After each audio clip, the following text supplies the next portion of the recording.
So when I told him, all thyself hast heard, Ambrosius, and my fresh but fixed resolve to pass away into the quiet life, he answered not, but sharply turning, asked of Gawain, Gawain, was this quest for thee? Nay, lord, said Gawain, not for such as I. Therefore I communed with a saintly man, who made me sure the quest was not for me. For I was much awearied of the quest, but found a silk pavilion in a field, and merry maidens in it. And then this gale tore my pavilion from the tenting pin, and blew my merry maidens all about, with all discomfort, yea.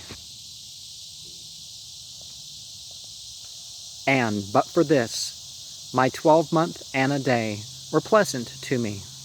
He ceased, and Arthur turned, to whom at first he saw not, for Sir Bors on entering pushed athwart the throng to Lancelot, caught his hand, held, and there, half hidden by him, stood, until the king espied him, saying to him, Hail, Bors, if ever loyal man and true could see it, and thou hast seen the Grail and Bors, ask me not, for I may not speak of it. I saw it, and the tears were in his eyes. There then remained but Lancelot, for the rest spake but of sundry perils in the storm, perhaps like him of Cana in Holy Writ. Our Arthur kept his best until the last. Thou too, my Lancelot, asked the king, my friend, our mightiest, hath this quest availed for thee?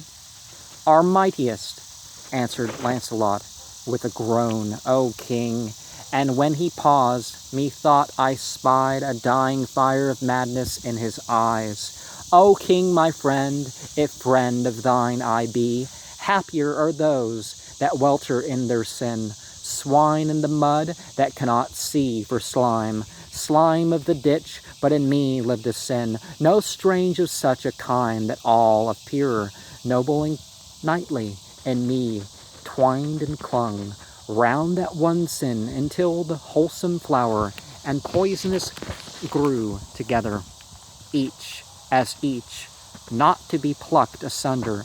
And when thy knights swear, I swear with them, only in the hope that I could touch or see the Holy Grail, they might be plucked asunder.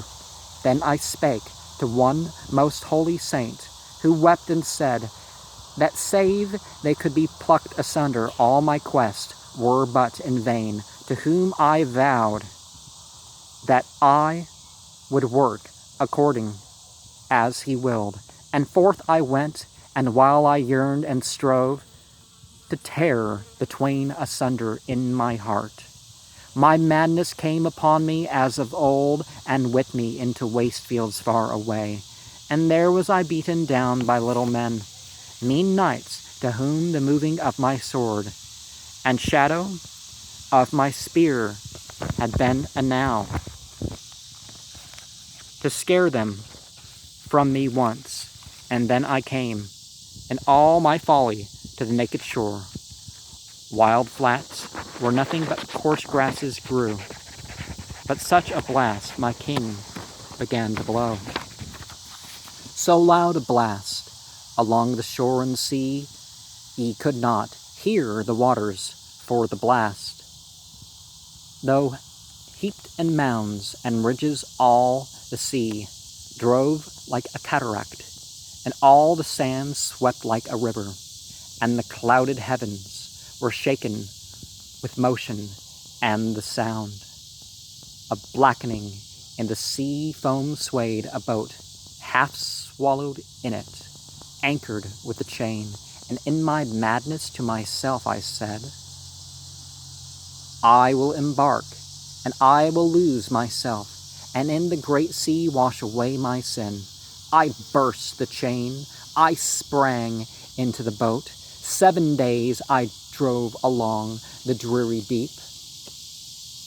And with me drove the moon and all the stars, and the wind fell, and on the seventh night I heard the shingle grinding in the surge, and felt the boat shock earth, and looking up, behold, the enchanted towers of Carbonek, a castle like a rock upon a rock, with chasm-like portals open to the sea, and steps that met the breaker. There was none. Stood near it but a lion on each side, that kept the entry, and the moon was full.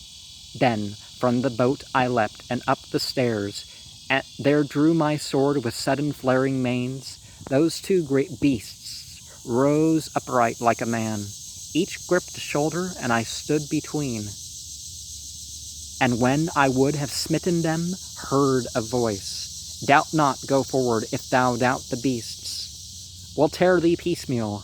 Then with violence the sword was dashed from out my hand and fell, and up into the sounding hall I passed. But nothing in the sounding hall I saw, no bench nor table, painting on the wall our shield of night, only the rounded moon through the tall oriel on the rolling sea. But always in the quiet house I heard, clear as a lark, high o'er me as a lark, a sweet voice singing in the topmost tower. To the eastward up I climbed 1,000 steps, with pain as in a dream I seemed to climb. Forever at the last I reached a door. A light was in the crannies, and I heard, glory and joy and honor to our Lord, and to the holy vessel of the Grail. Then, in my madness, I essayed the door.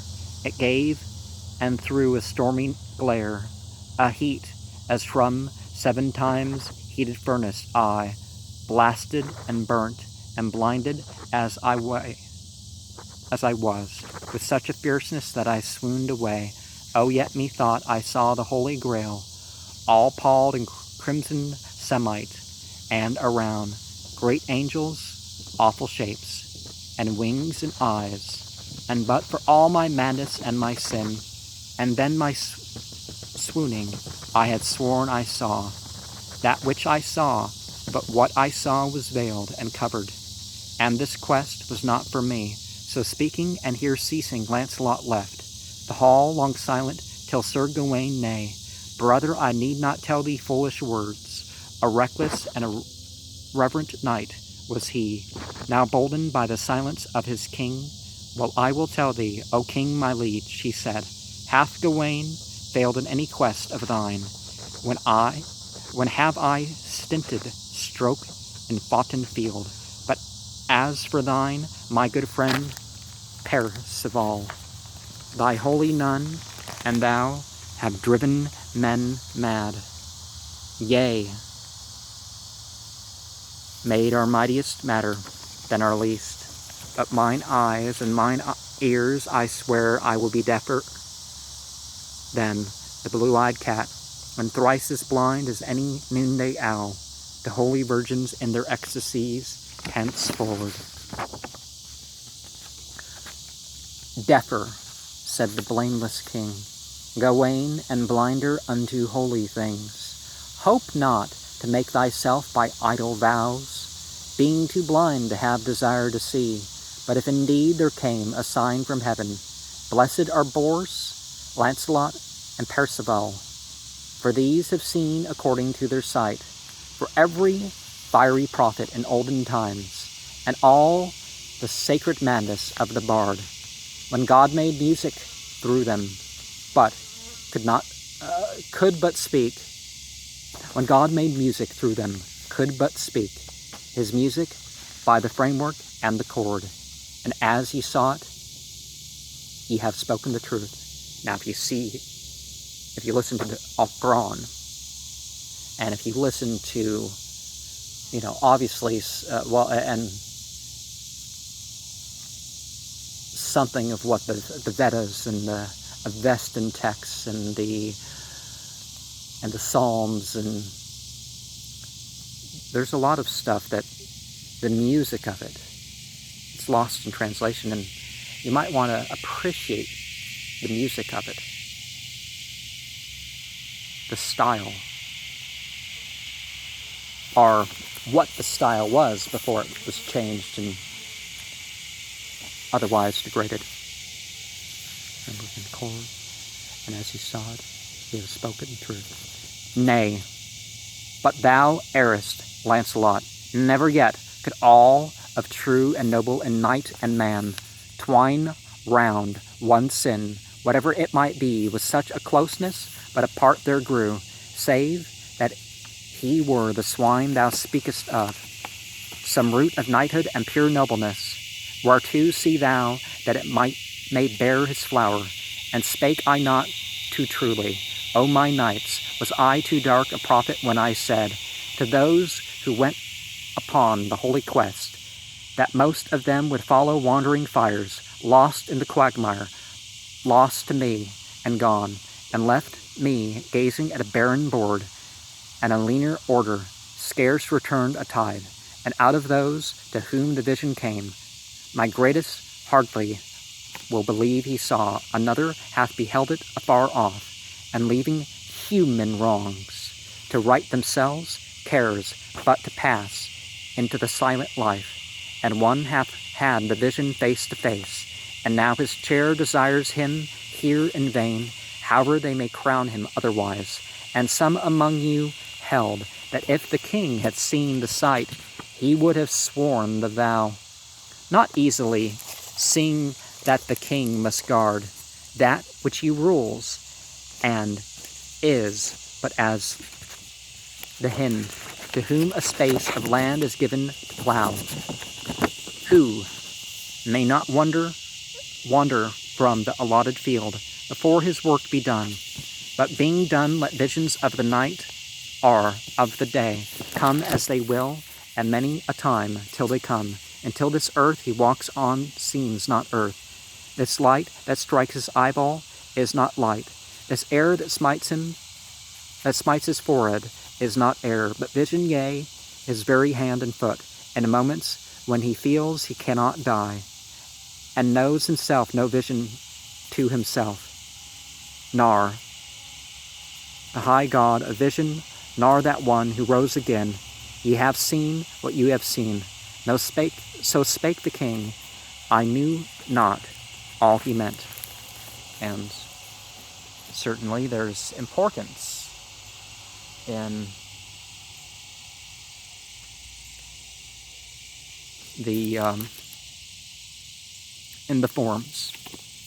And sometimes whatever experience you have or don't have, not even God's going to change it. It's not that God can't change it, it's that not even God is going to change it. So we accept those things of which we cannot change, or